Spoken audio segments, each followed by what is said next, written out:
Narito tayo ngayon upang matunghayan at pag-usapan ang talaga namang napakainit at nagpo-viral na latest issue ni Ate Erica.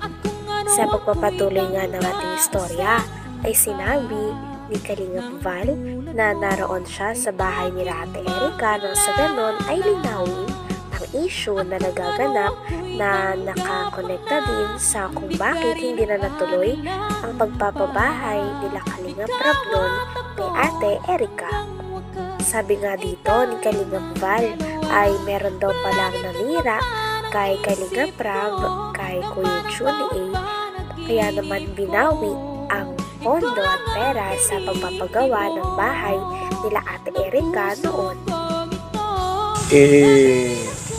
Salip na si Kalingap Rab ang dapat magpatayo doon po sa pabahay kasi Kalingap Angels po bagayan. Dumating sa punto na binawi po ni John A yung pera. At yun nga po mga Kalingap, alamin natin yung punot dulo para malaman din po natin sino po ang mastermind. Kasi po mayroon kami na lamang balita na siniraan po si Kalingap Rab. Siniraan siya para po mabago ang isip ni John A at kunin po yung pera. So, ito mga Kalingap, ito yung tita ni Erica. Gandang araw po. Ano pangalan mo, ate? Jeannie, pakiano yung mic. Lang sa ano.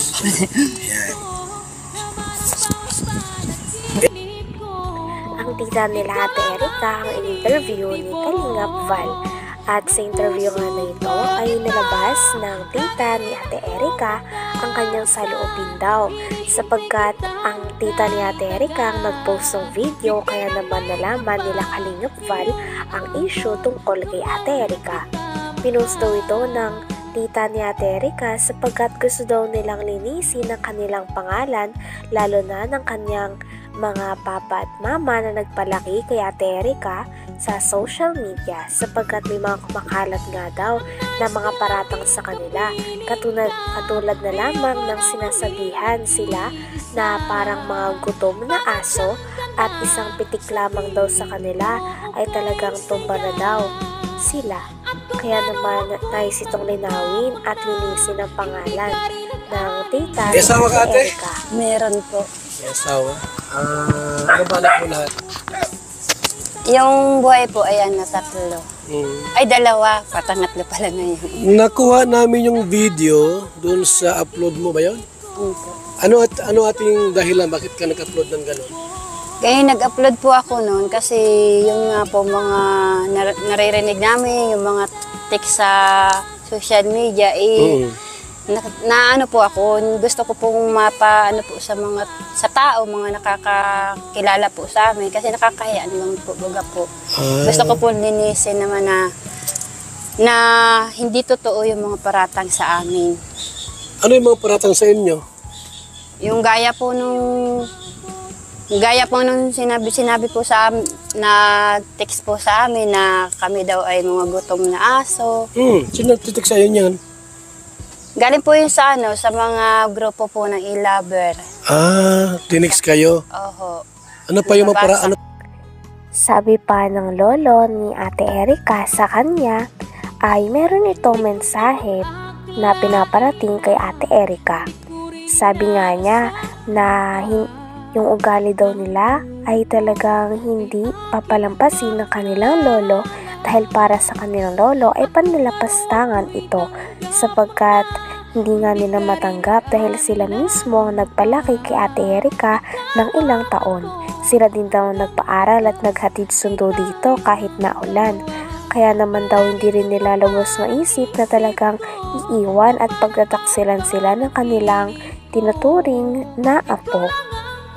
Kaya napakasama nga ng loob ng lolo ni Ate Erica sa kanila dahil nagawa nila na iwan nila ang nagpalaki at nagmalasakit sa kanila noong bata pa sila. Tinext kayo? Oho. Ano pa yung Nabasa ano pa yung mga kayong paratang? sabing isang pitik lang daw sa amin, kami ay tiklop na. Hindi ko alam po kung anong ibig sabihin po nun, yung mga ganun. Gusto ko rin po kasi linisin din po yung ano ng magulang ko. Hindi naman po sa yung mga sinalabas po nila na mga text na sabi, naghahabol kami sa pera. Hindi po. Pira nino ang hinahabol nyo? Yung sinasabi po nila, yung mga paratang po nila sa amin, yung mga ganun. Kasi may mga trabaho naman po yung mga asawa po ng mga kapatid ko. Oo. Yun po. So ikaw po yung tita nila Erika? Opo. Okay. Sa ni Sheila May? Yun po. Ang alam ko kasi dito pumunta si Roel at nag-vlog. Di ba? Opo. Nag-vlog Nung siya umpisa dito? po. Opo.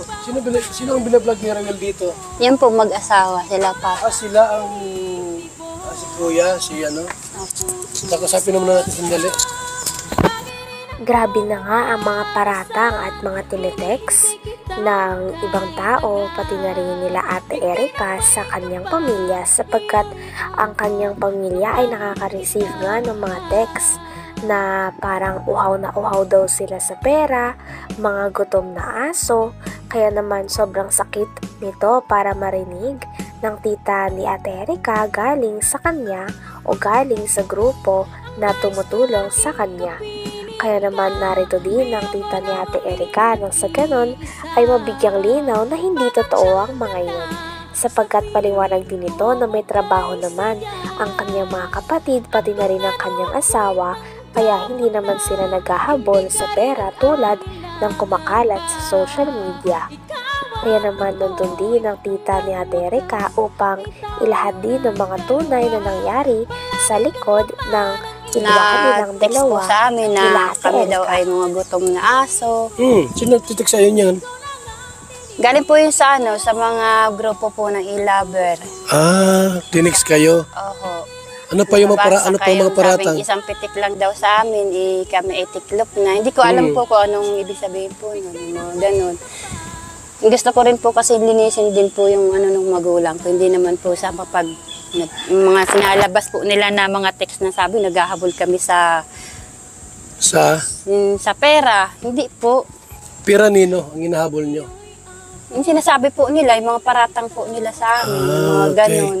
Kasi may mga trabaho naman po yung mga asawa po ng mga kapatid ko. Oo. Po. So ikaw po yung tita nila Erika? Opo. Okay. Sa ni Sheila May? Po. Ang alam ko kasi dito pumunta si Roel at nag-vlog. Di ba? Po. Nung umpisa po. Opo. Sino ang binablog? Naalala nga ni Kalingap Val na doon sa bahay nila Ate Erika, unang vinlog ni Kalingap Roel si Ate Erika.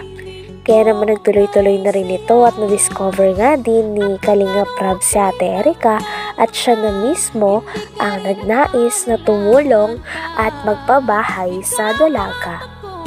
Ngunit kalaunan nga ay bigla itong nahinto at sabi nga ni Ate Erika ang dahilan nito ay dahil gusto niyang makapokus sa pag-aaral at hindi niya na rin gusto magpa-vlog. Ngunit ngayon nga dahil sa issue na ito, lumalabas na talagang hindi ganon ang nangyari.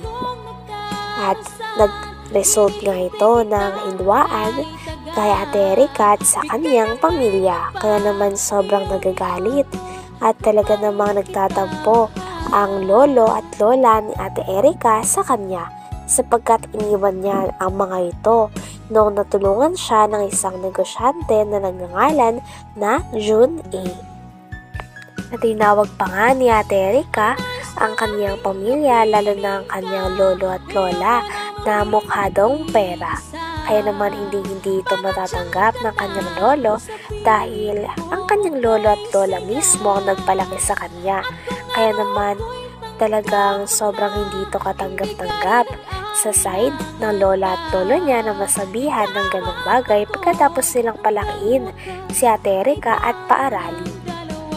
Hanggang dito na lamang muna ang ating istorya patungkol sa nagbabaga at talaga namang napaka-trending at nag-iinit na issue ni Ate Erika at ng kanyang pamilya. Maraming salamat sa inyong panonood. Hanggang sa muli. Bye!